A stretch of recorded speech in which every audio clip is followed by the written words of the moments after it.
I'm pulling out. There's the man I'm looking for. Big up, big up. Go on there, go on. Not too bad, sir. So if you look in the camera, sir. Where's Lewis? Lewis! Where's Lewis? Where's he gone now? Let me see Lewis. Where's Lewis gone? So Lewis. So Rikki.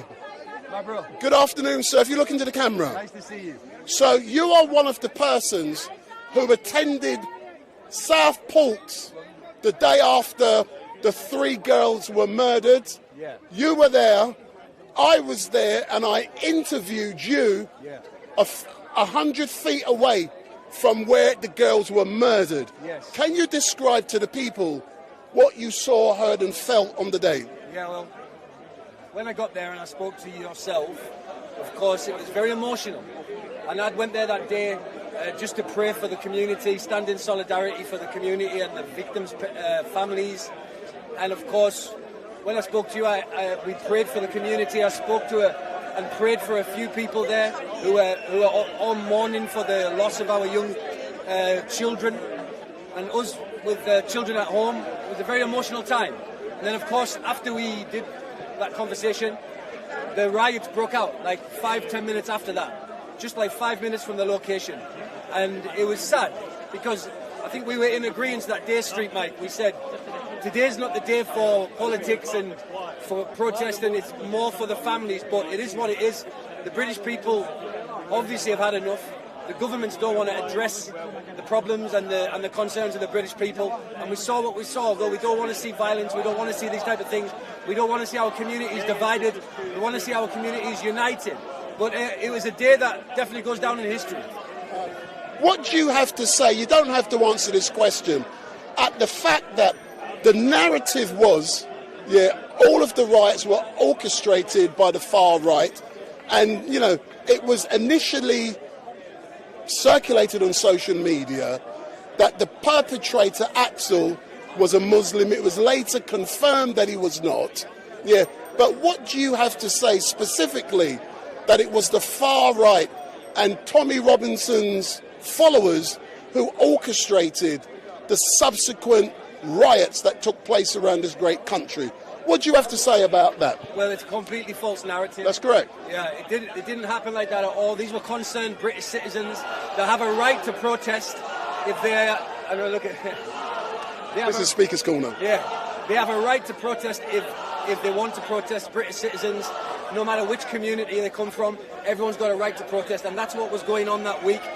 Although it escalated into violence, but what we can say as a fact is when we saw the one in London that happened first, I think that was on the Monday, we saw the police had a big hand in provoking violence that day because of their heavy-handed tactics. A lot of people are saying it's the two-tier tactics. That's what we saw.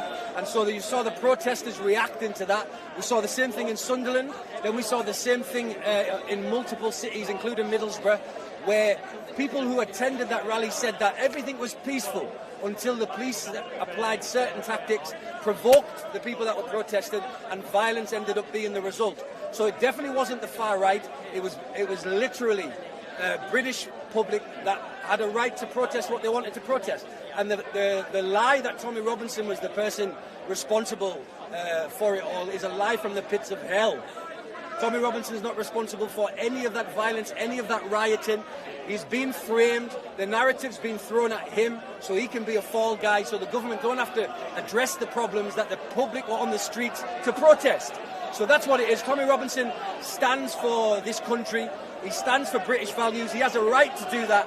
And if people don't like what he stands for, they have a right to do that too. But he never incited a single bit of violence, and there's no evidence for that. Let's talk about Tommy Robinson specifically. I've been accused of being far right. I've been accused of being a Tommy Robinson supporter. I've been accused of being Black Lives Matter. I've been accused of every single thing on this earth. Yeah. Every person you speak to, if I speak with, I'm supporting them. But that's not true. I have to do what I have to do. But on the 27th of July, you had the opportunity to be on the stage with Tommy Robinson. And on that day, you were playing music. Yeah. On that day also, I was there on the stage as a photographer. And I've also told people that Urban Scoop has now received the album of images which is going to be released very soon. But from your point of view, what was it like for you to be invited to address that mass crowd? And whilst you're telling people, I'm going to show you a couple of photographs, but I'm not giving them yet. But they're not for public consumption. Right. But the media team has received them. So, from your point of view, what was it like? Well, for those that don't know, I'm a Christian pastor. So to be invited to speak to the crowd that day and to sing gospel music, it was a great honour. And I appreciate Tommy Robinson for giving us that opportunity, for opening his stage to Christianity, which of course is the founding religion of this nation. All British values are tied into Christian values. That's what they are, the Judeo-Christian values. So to be able... Wow, it's an amazing photograph.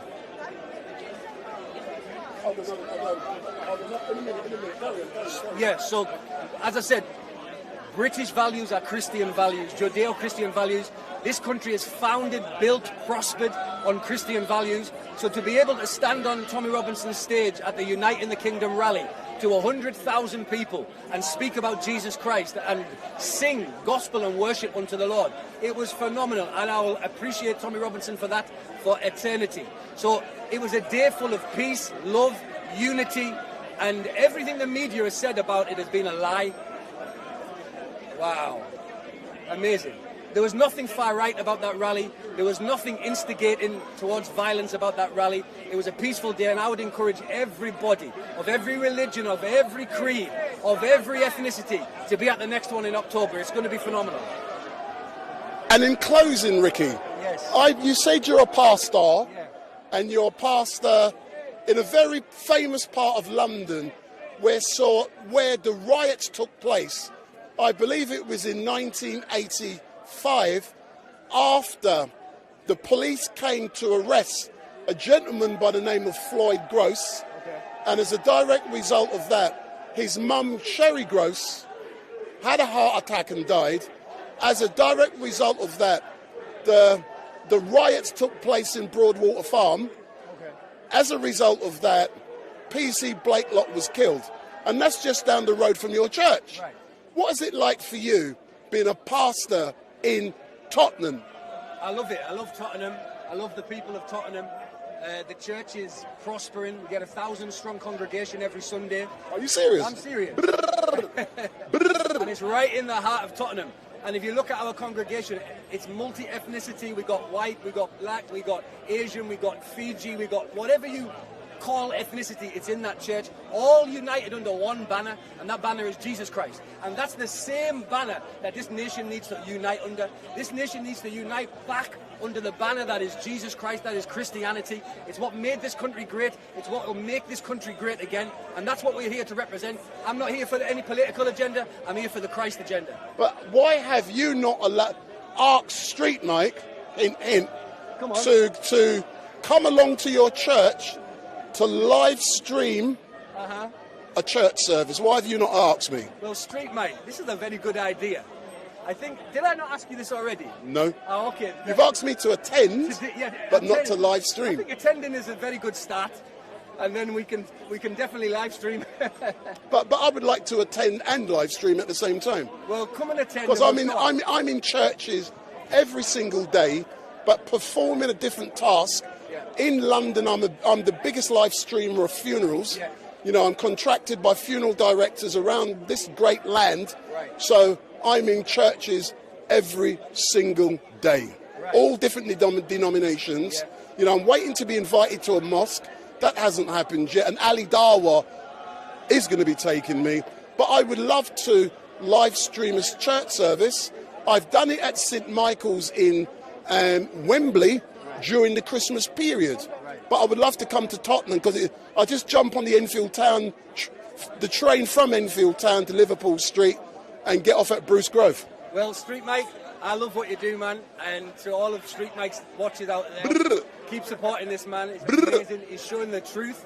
He's showing the reality, unfiltered from the streets of England. And that is unique in this time. They're trying to shut down our freedom of speech. And this is an official invite for Street Mike to come to our church in Tottenham and live stream whatever he wants. And I'm going to be ringing you because I live just down the road. Bro, I appreciate it, man. Excellent stuff. Thanks Thank a you, lot. You got Bob's just over there I'm gonna see somewhere. Bob, yeah. Thank you. Are you going to engage with Bob, do you reckon? No, well, I'm here to see Bob. Oh, all right then, but let me get the microphone. Do what you need to do and I'll catch up with you, yeah? Yeah. So for those of you who are watching, I've got to change my battery for my camera because it's going to run out. So I'm now going to change my battery for my camera because it's going to run out. So if you